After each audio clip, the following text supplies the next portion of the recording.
दोस्तों, कोटड़ा टाइम्स में आप सभी का स्वागत है। जैसा कि आप सब जानते हैं, मैं दादर नगर हवेली भारत के केंद्र शासित प्रदेश वाले इलाके में जहां पर तारपा महोत्सव चल रहा है आया हूं। और यहां पर एक महिला है जो कि सामाजिक कार्यकर्ता है, इतना ज़्यादा मुझे नहीं पता है, जो कि तारपा महोत्सव में आई। उनसे बातचीत करते हैं, उनसे जानते हैं उनका परिचय। नमस्कार। जोहार। जोहार। जय आदिवासी। जय आदिवासी। आपका परिचय? मैं भावना करण पवार, महाराष्ट्र पालघर में से हूँ। आदिवासी एकता परिषद बिरसा ब्रिगेड से मैं काम करती हूँ। और इस तारपा महोत्सव में आने का उद्देश्य यही है कि जो तारपा उत्सव जो आयोजक है, ये संस्कृति की पहचान, अपनी आदिवासी संस्कृति का जतन लोगों तक पहुंचाना है। इसी वजह से मैं इस कार्यक्रम में उपस्थित हुई हूँ।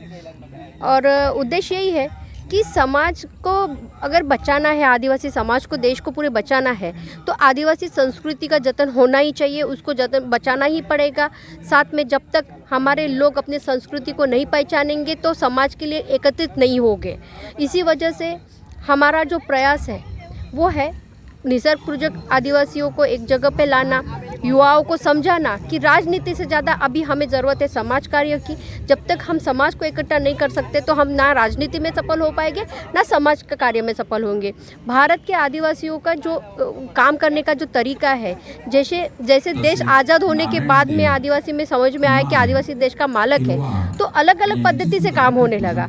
लेकिन काम होने के साथ साथ में हमें एक विचारधारा से चलना पड़ेगा। देश में हम देखते हैं संविधान में अधिकार तो है, लेकिन सिर्फ संविधान में ही रखा है, उसको लोगों तक नहीं पहुंचाएगा आज तक। उसको लोगों तक पहुंचाना चाहिए, युवाओं को पता होना चाहिए कि हमारे संविधान में अधिकार क्या है, जल जमीन जंगल किसके हैं।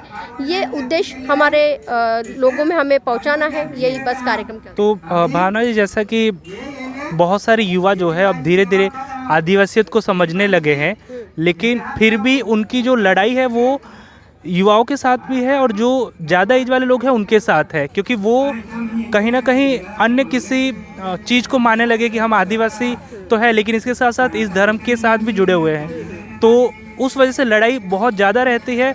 और ऐसे समय में जो समय है वो बहुत ज़्यादा बीत रहा है, और जो डेवलपमेंट होना चाहिए या फिर आदिवासियत को समझना चाहिए लोगों में, वो बहुत कम हो रहा है। तो कैसे इसको और बढ़ा सकते हैं?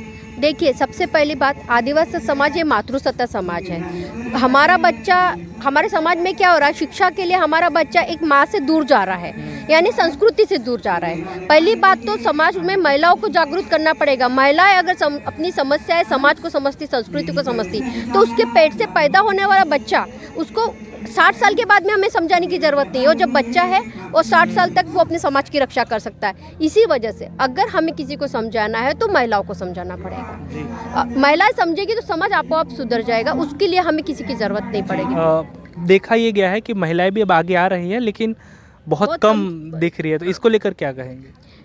देखिए, भारत की जो स्थिति है, मनुस्मृति के हिसाब से भारत में आदिवासी महिलाओं को, आदिवासी या देश की महिलाओं को दबाया गया है। लेकिन भारत में जो महिलाएं हैं और आदिवासी महिलाएं, ये दो भारत है। तो भारत में जो दो भारत है, वो आदिवासी महिलाओं को उनकी जन जागृति करने के लिए युवाओं को सामने आना पड़ेगा। जो हजारों संगठन आदिवासी में काम कर रहे हैं, उनको आगे आना पड़ेगा।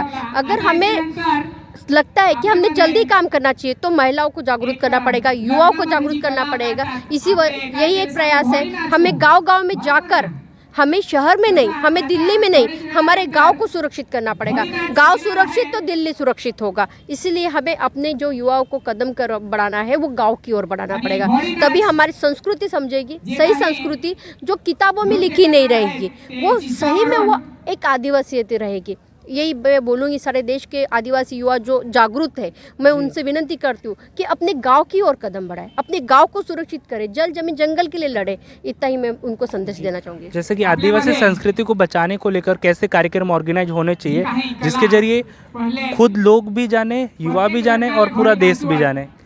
देखिए, उसके लिए तो हर राज्य में जैसे अपने अपने बहुत सारे जमातियाँ होती है, तो जैसा ये प्रयास किया है तारपा महोत्सव का, ये बहुत अच्छा प्रयास है। उसके बाद में हम लोगों को एक ही है कि पहले कैसे डीजे वगैरह हमारे शादियों में बजने लगे हैं, तो उस पद्धतियों को बंद कर देना चाहिए।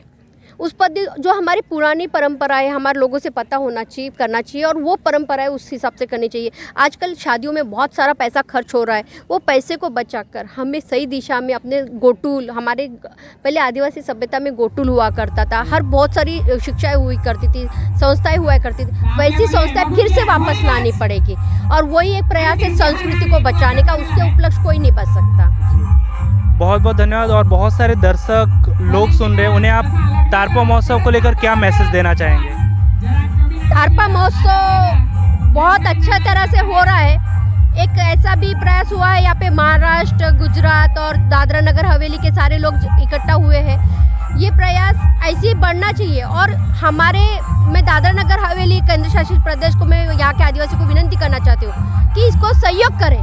युवाओं की सोच को आगे बढ़ाने के लिए सारों को मैं विनती करती हूँ, क्योंकि हमें अगर बचना है, आपके आने वाली पीढ़ी को अगर बचाना है तो तारपा महोत्सव को आपको जीवित रखना पड़ेगा अपने संस्कृति के हिसाब से। बहुत बहुत धन्यवाद, थैंक यू। तो दोस्तों, ये थे भावना करण पवार, जिनके साथ हमने बातचीत की। फिर मिलेंगे ऐसे और अपडेट के साथ, तब तक के लिए नमस्कार।